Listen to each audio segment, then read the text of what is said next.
বাংলাদেশের ক্রিকেটে ফিনিশার শব্দটা অনেক দিন ধরেই ছিল এক অপূর্ণ স্বপ্ন। ম্যাচ জমে উঠলে শেষ ওভারে দরকার হতো একজন নির্ভীক ব্যাটার যে চাপকে ভয় না পেয়ে উল্টো প্রতিপক্ষকে ভয় দেখাবে।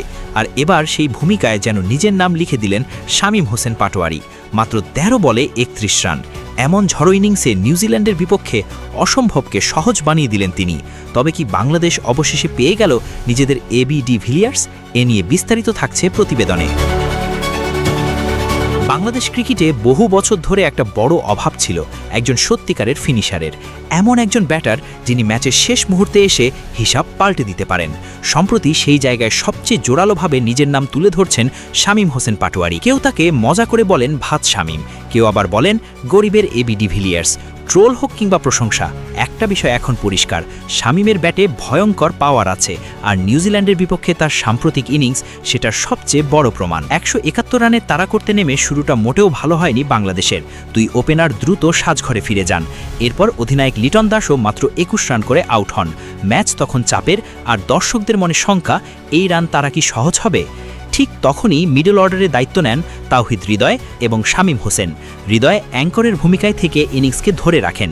তিনি খেলেন অপরাজিত ৫১ রানের দুর্দান্ত ইনিংস। অন্যদিকে পারভেজ ইমনও খেলেন দ্রুত গতির ইনিংস। মাত্র ১৪ বলে ১৮ রান করে ম্যাচকে এগিয়ে দেন। তবে সবচেয়ে বেশি আলো কেড়ে নেন শামীম। ৬ নম্বরে নেমে তিনি খেলেন মাত্র ১৩ বলে অপরাজিত ৩১ রান। তার স্ট্রাইক রেট ছিল ২৩৮-এরও বেশি, যা টি-20-তে একেবারেই বিস্ফোরক। ইনিংসে ছিল ২টি বিশাল ছক্কা আর ৩টি চার। বিশেষ করে তার সেই নো লুক 6 এখন সোশ্যাল মিডিয়ার সবচেয়ে বেশি আলোচিত মুহূর্ত। শামীমের সবচেয়ে বড় শক্তি হলো তার ৩৬০ ডিগ্রি ব্যাটিং দক্ষতা। মাঠের যে কোনো দিকে শট খেলতে পারেন তিনি। শুধু সাধারণ শট নয়, প্রয়োজন হলে সুইচ হিট, রিভার্স সুইপ কিংবা ঝুঁকিপূর্ণ উদ্ভাবনী শটও আত্মবিশ্বাসের সঙ্গে খেলেন। তার টি-20 ক্যারিয়ারের স্ট্রাইক রেট ১৩০-এর বেশি, যা প্রমাণ করে দ্রুত রান তোলার ক্ষমতা তার স্বাভাবিক বৈশিষ্ট্য। ঘরোয়া ক্রিকেটে ৯৮টি ছক্কা এবং আন্তর্জাতিক টি-20-তে ২০টি ছক্কা, এটাই বলে দেয় বড় শট খেলার ক্ষেত্রে তিনি কতটা ভয়ঙ্কর। বাংলাদেশের অতীকে অনেক ভালো ব্যাটার ছিলেন, কিন্তু শেষ মুহূর্তে ম্যাচ শেষ করে দেওয়ার মতো ফিনিশার খুব কমই দেখা গেছে। শামীম সেই জায়গায় ভিন্ন। তিনি শুধু রান করেন না, ম্যাচের গতি বদলে দেন। এই পারফরম্যান্স যদি ধারাবাহিক হয়, তাহলে বাংলাদেশ শুধু একজন ব্যাটার নয়, একজন ম্যাচ উইনার পেয়ে যাবে। আর তখন গরিবের এবি ডিভিলিয়ার্স নয়, শামীম হোসেন পাটোয়ারি পরিচিত হবেন নিজের নামেই, বাংলাদেশের নতুন ফিনিশার হিসেবে।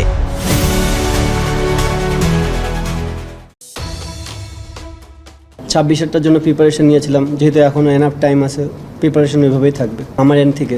না, আমি অবাক হয়েছি, বাংলাদেশের ক্রিকেটাররা বিশ্বকাপটা মিস করতে যাচ্ছে, দেশটির সমর্থকেরাও এটা মিস করবে।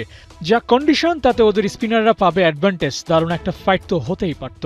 বাংলাদেশ বিশ্বকাপ থেকে নিজেদের সরিয়ে নেওয়ার পর ভারতের অজিঙ্কা রাহানে এক প্রকার আফসোসই করছিলেন। কেন এই বাংলাদেশ নিয়ে আফসোসেরই বা আছে কি? বিশ্বকাপের প্রস্তুতি, সেখানে ভালো করার সম্ভাবনা সবটাই ছিল, শুধু মিসিং ওয়ার্ল্ড কাপে বাংলাদেশ। ভারতে হয়ে যাওয়া আসরে টাইগাররা কেমন করত তার সম্ভাবনা নিয়ে এক্সপার্টরা তো বলেছেনই, হৃদয়রাও দেখিয়ে দিয়েছেন ওদের প্রস্তুতিটা ছিল ঠিক কেমন।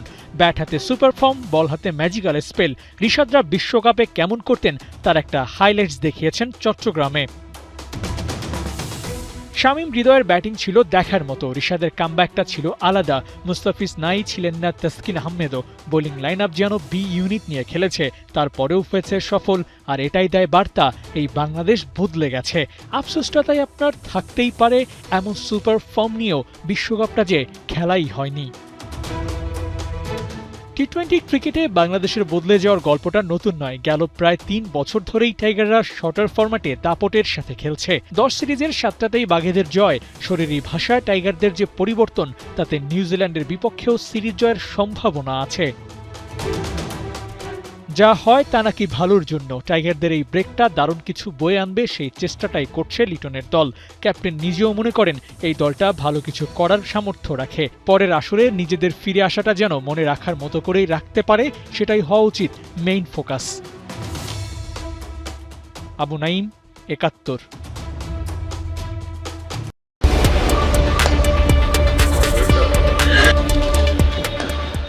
সিরিজ জয়ের লক্ষ্য নিয়ে আবারও নিউজিল্যান্ডের বিপক্ষে মাঠে নামতে যাচ্ছে বাংলাদেশ। গত ম্যাচে কিউইদের দাপটের সাথে হারিয়ে টাইগাররা এখন বেশ আত্মবিশ্বাসী। তবে দ্বিতীয় ম্যাচে কি টাইগারদের একাদশে কোনো পরিবর্তন আসবে, নাকি অপরিবর্তিত একাদশ নিয়ে মাঠে নামবে বাংলাদেশ? চলুন এক নজরে দেখে নেওয়া যাক দ্বিতীয় টি-20 ম্যাচের সম্ভাব্য একাদশ কেমন হতে পারে।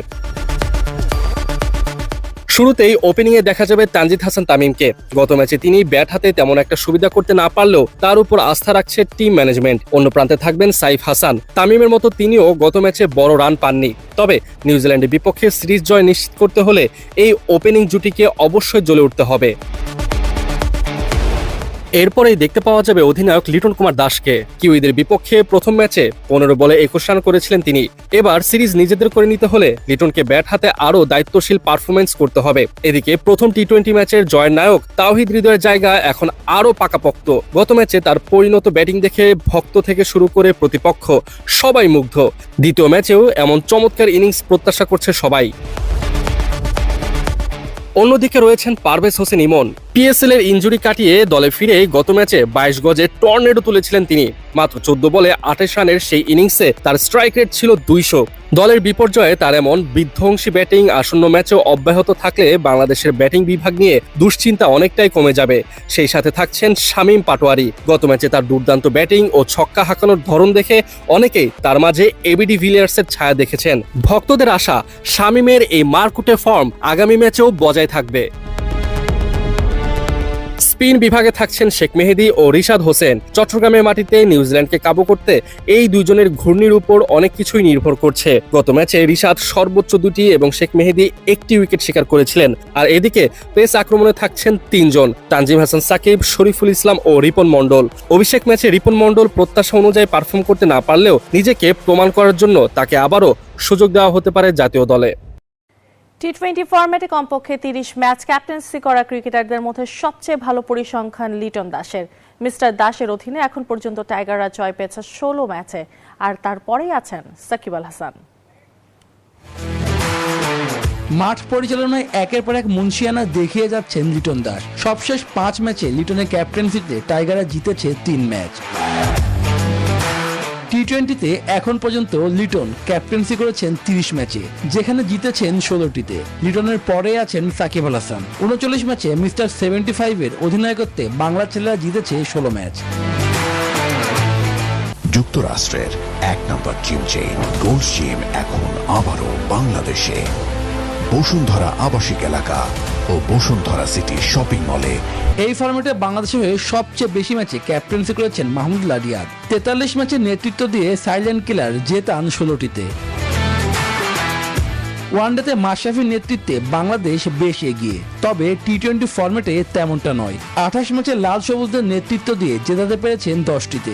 নাজমুল শান্ত এই ফরম্যাটে বাংলাদেশের হয়ে মাঠ পরিচালনা করেছেন 24টিতে, সেখানে জয় 10টিতে। তার থেকে 1 ম্যাচ কম দলকে নেতৃত্ব দিয়েছেন মুশফিকুর রহিম, জয় মাত্র 8টিতে। টি-20 ফরম্যাটে বাংলাদেশের প্রথম অধিনায়ক শাহরিয়ার নাফিস। 2006 সালে জিম্বাবুয়ের বিপক্ষে প্রথমবার তিনি নেতৃত্ব দেন দলকে। মহামারীর দিন যেন ফিরে এসেছে।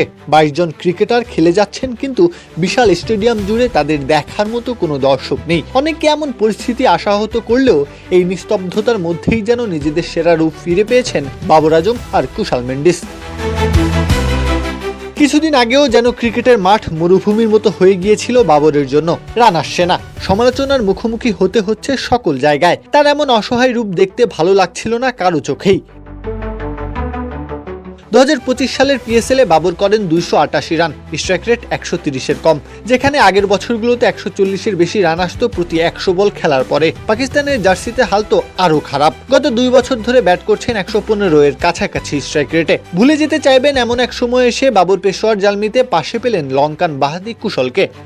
এভাবেই সবাই আপন হয়ে উঠুক। স্পির আপন করার সাথে, স্পি আপন করার সাথে। এশিয়ার জ্বালানি সংকটের কারণে পিএসএল দেখতে আসার সুযোগ নেই দর্শকদের কাছে। এর ভেতরেই যেন গ্রাউন্ড প্লেয়ার হয়ে গেছেন বাবর আর কুশল। স্লোগান নেই, দুধ্বনি নেই, নেই হাজারো দর্শকদের ভিড় থেকে বের হয়ে আসা চিৎকার। নিস্তরঙ্গতার জীবনে দুই ব্যাটার খেলছেন মনের কথা শুনে।